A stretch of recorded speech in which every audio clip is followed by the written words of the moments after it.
तो फ्रेंड्स, मैं आपको बड़ी तीज की कहानी किसी समय 3 देरानी जेठानी थी, एक संग रहती थी। सबसे छोटी बहू का पति कुछ काम काज नहीं करता था, शराब जुए की आदत थी। बेचारे के मन में बहुत दुख था, सबकी खरी खोटी सुननी पड़ती थी, सारे घर का काम करती रहती थी।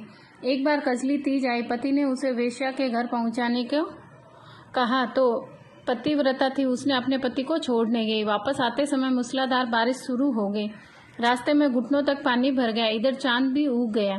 सोचने लगी कि मेरा व्रत पूरा कैसे होगा। घर आकर चक्की को झाड़ पहुंचकर आटा शक्कर मिलाकर पिंडा परासा। शाम को नीमड़ी माता की पूजा करके चंद्रमा जी को अर्घ्य देकर पिंडा परासने बैठी। इतने में शराबी पति नशे में चूर वापस आ गया और फिर उसे वेश्या के घर पहुंचाने के लिए कहने लगा। वह उसको गोदे में उठाकर पहुंचाने गई। मूसलाधार बारिश होने के कारण वह घर वापस नहीं पहुंच पा रही थी।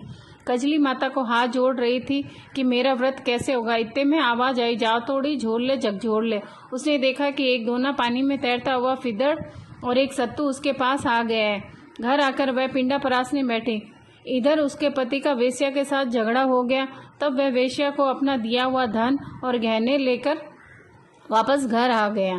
घर आकर वह बोला, किवाड़ खोल। वह बोली, मैं किवाड़ नहीं खोलूंगी, मैं पिंडा परासने बैठी हूँ, पूजा कर रही हूँ। अपने पति से वचन लेकर उसने किवाड़ खोला कि पति ने वेश्या से वापस लाया हुआ धन पत्नी को सौंप दिया। फिर दोनों ने हाथ जोड़कर कजली माता की पूजा की, पिंडा परासा और चौपड़ पासा खेलने लगे। सुबह हुई, दिन हुआ, वह काम पर नहीं गई जेठानी के यहाँ।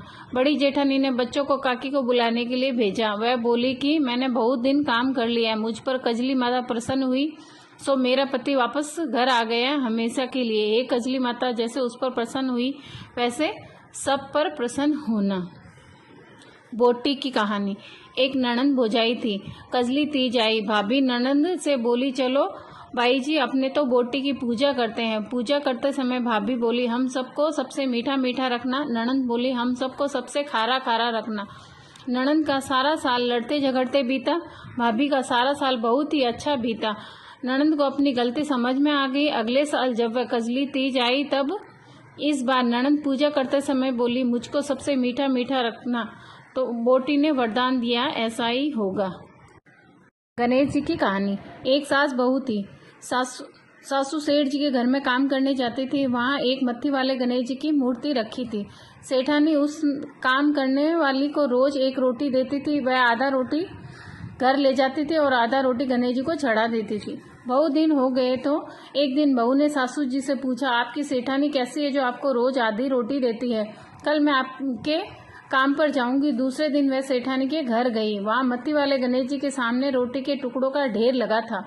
वह उठाकर घर लाई और छाछ में गीला कर, तब सासू बोली, मेरी सेठानी रोज मुझे एक ही रोटी देती है, तब मैं आधी रोटी गणेश जी को चढ़ा देती हूँ और आधी घर लेके आ जाती हूँ। इस तरह से काम वाली के पास बहुत सारा धन हो गया। तब वह दूसरे दिन काम पर नहीं गई।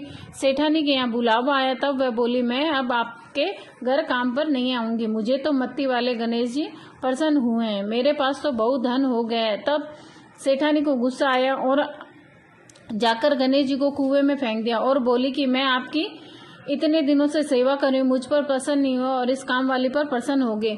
सेठ जी बाहर गए हुए थे। वे नाव में बैठकर नदी पार करने लगे तो नाव डूबने लगी। सेठ जी ने मत्ती वाले गणेश जी को याद किया और झटपट नाव पार होकर घर आ गए। सेठानी से बोले कि अपने गणेश जी कहाँ हैं?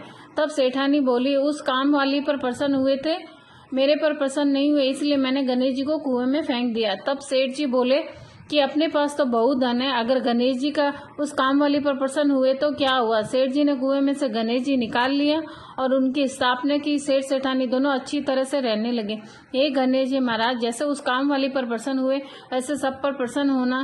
कहते सुनने वालों का हुंकारा, बढ़ते रहने वालों को प्रसन्न होना, अधूरी को पूरी करना, पूरी का मान रखना।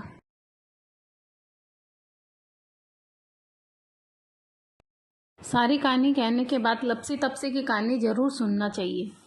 एक लपसी था, एक तपसी था। लपसी लापसी खाता था, तपस्वी तपस्या करता था। दोनों एक दिन आपस में झगड़ने लगे। वो बोला मैं बड़ा, वो बोला मैं बड़ा। इतने में नारद जी उधर से गुजरे और दोनों बोले, हमारा न्याय कीजिए। नारद जी बोले, तुम लोगों का न्याय कल करेंगे। दूसरे दिन नारद जी 1.25 लाख का मुंदरा फेंके। लपसी तो 1.25 मन की लापसी बनाया, भगवान के भोग लगाया, ताली हिलाया और अपनी लापसी खाने बैठ गया। लेकिन तपस्वी मूंदड़ा उठाया और घोड़े के नीचे दबा लिया। नारद जी आए तो वो दोनों बोले, अब हमारा न्याय कीजिए।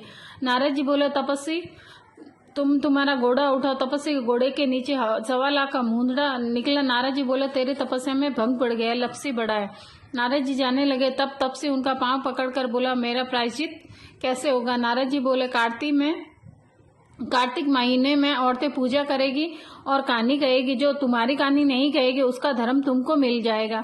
धोती देगी, गमछा नहीं देगी, सीधा देगी, नमक नहीं देगी, टिक्का काटेगी, चावल नहीं चेपेगी, कमरा धोए थली नहीं धोएगी, ब्राह्मण जी मार दक्षिणा नहीं देगी, हांडी धोए ढकनी नहीं धोएगी और दाहिने तरफ नाड़ा बांधेगी। यह सब काम करने पर उसका धर्म तुमको मिल जाएगा और प्रायश्चित हो जाएगा। हे भगवान, थाने थानी तपस्या रो, माने मारे नाय दो धर्म। तो ये थी बड़ी तीज की सारी कहानियाँ। बोटी की कहानी, सत्तू की कहानी,